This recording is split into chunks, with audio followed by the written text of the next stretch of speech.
Corona virus نے جہاں پوری دنیا کو اپنی لپیٹ میں لیا ہوا ہے، اس سے متاثرہ افراد اور ہلاکتوں کی تعداد میں دن بدن اضافہ دیکھنے میں آ رہا ہے۔ اس عالمی وبا کی وجہ سے سعودی عرب میں بھی لوگ متاثر ہو رہے ہیں اور کچھ لوگ جاں بحق بھی ہوئے ہیں۔ جب ان ہلاک افراد کی تدفین کی غرض سے جنت البقیع میں جایا گیا تو کیا منظر دیکھنے میں آیا ہے، آج کی اس ویڈیو میں ہم آپ کو بتائیں گے۔ اس کے ساتھ ساتھ جنت البقیع کی تاریخ اور اس کی فضیلت کے بارے میں بھی ہم آپ کو بتائیں گے۔ جنت البقیع ایک ایسا قبرستان ہے کہ جس کی فضیلت کے بارے میں بہت سی روایات موجود ہیں۔ ناظرین، حالیہ دنوں میں کورونا وائرس کے باعث جب کرفیو لگایا گیا، اس دوران جب کورونا وائرس کی وجہ سے لوگ اس دنیا سے رخصت ہوئے اور انہیں دفنانے کے لیے جنت البقیع لایا گیا تو منظر ہی کچھ نہیں تھا کہ بدفین کے لیے محض 3 سے 4 لوگ وہاں پر موجود تھے، اور ان لوگوں میں بھی مرنے والوں کے عزیز اور اقارب نہیں بلکہ جنت البقیع کے انتظامیہ کے افراد شامل تھے۔ سوشل میڈیا پر تدفین کے اس عمل کی ویڈیوز اور تصاویر شیئر کی گئی۔ بہت سے لوگ جہاں ایسی تصاویر دیکھ کر افسردہ بھی ہوئے، وہیں ایسے لوگ بھی موجود تھے جو ان کی موت پر رشک کرتے ہوئے دکھائی دیے کہ ان کا انجام کیسا خوبصورت ہوا کہ مرنے کے بعد ان کی اس مبارک جگہ پر تدفین ہوئی، جس قبرستان میں رسول اللہ صلی اللہ علیہ وآلہ وسلم کے اہل بیت اور ان کے عزیز ترین صحابہ موجود ہیں، اور دنیا بھر کے مسلمان علماء یہ دعا کرتے ہوئے نظر آتے ہیں کہ ان کی موت بھی ایسی ہو اور ان کی تدفین جنت البقیع میں ہو، اور ان کو یہ سعادت مل سکے کہ جب روز محشر ان کو اٹھایا جائے، رسول پاک صلی اللہ علیہ وآلہ وسلم کی ہمسائیگی میں سے اٹھایا جائے تو ان کا شمار اس گروہ میں ہو جس میں رسول اللہ صلی اللہ علیہ وآلہ وسلم کے اہل بیت اور ان کے جانثار صحابہ شامل ہیں۔ جنت البقیع میں دفن ہونے کی سعادت حاصل کرنے والوں کے آج کل حالات ہے کہ جب انہیں سپرد حق کرنے کے لیے یہاں پر لایا جاتا ہے تو محض انتظامیہ کے 4-5 لوگ وہاں پر موجود ہوتے ہیں،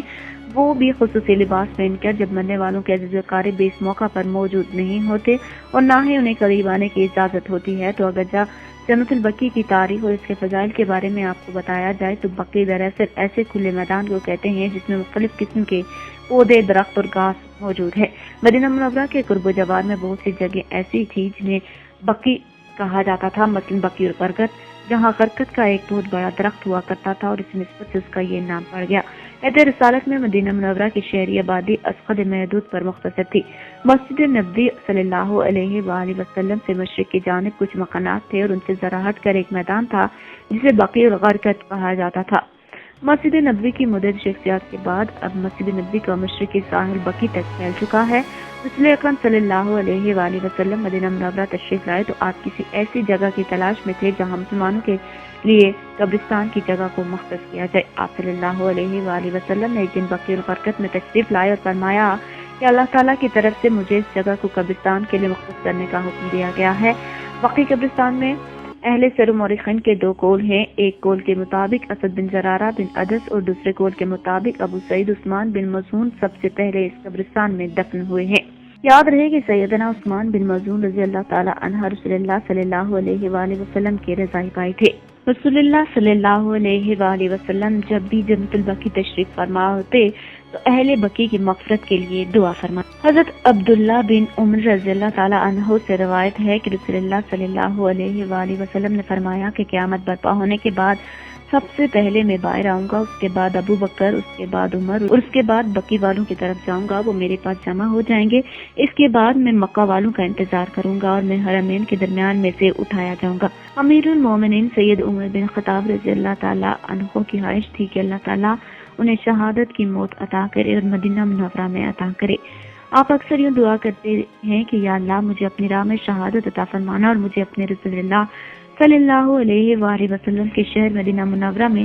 جگہ عطا فرمانا۔ چنانچہ اللہ تعالیٰ نے آپ کی دعا کو شرط قبولیت نوازا اور آپ کو شہادت کی موت مدینہ طیبہ میں آئی اور رسول اللہ صلی اللہ علیہ وآلہ وسلم کے جوار میں مدفن ملا۔ جنت البقیع تمام قبرستانوں سے افضل ہے۔ یہاں تقریباً 10,000 صحابہ کرام اور جلائے اہل بیت اور بے شمار تابعین کرام اور اولیاء اعظام اور دیگر خوشبخت مسلمان مدفین ہیں۔ حضرت سیدنا عباس بن عبد المطلب امیر المومنین، سیدنا عثمان غنی، سیدنا عبد الرحمن بن نوف، سیدنا عبداللہ بن مسعود، الرحمن بن عوف، سیدنا عبداللہ بن مسعود، سیدنا امام حسن، سیدہ فاطمہ الزہرا، سیدہ عائشہ صدیقہ بھی اس قبرستان میں مدفن ہیں۔ رسول خدا صلی اللہ علیہ وآلہ وسلم کے لخت جگر سیدنا ابراہیم، سید حسان بن ثابت اور دیگر کئی جلیل القدر صحابہ بھی یہیں پر مدفن ہیں۔ اہل بیت اور صحابہ کرام جیسے مقدس ہستیوں کے دفن ہونے کی وجہ ہی سے 5 صحابہ کرام نے جنت البقیع میں اپنے تدفین کی وصیت فرمائی۔ دور دراز کے علاقوں سے ان کی میت کو لا کر جنت البقیع میں دفنایا گیا۔ ان میں چند صحابہ کرام حضرت سیدنا سعد بن ابی وقاص، سیدنا سعید بن عاص، سیدنا ابو ہریرہ، سیدنا اسامہ بن زید رضی اللہ تعالی عنہ شامل ہیں، اور سیدنا ابو ہریرہ اور سیدنا اسامہ بن زید رضی اللہ تعالی عنہ بھی شامل ہیں۔ ناظرین، دنیا بھر سے مسلمان جب مدینہ منورہ روضہ رسول اللہ صلی اللہ علیہ وآلہ وسلم پر حاضری دینے اور بیت اللہ کا طواف کرنے آتے ہیں تو اس جگہ کا بھی انتخاب کرتے ہیں اور جنت البقیع کی زیارت کرنے بھی جاتے ہیں۔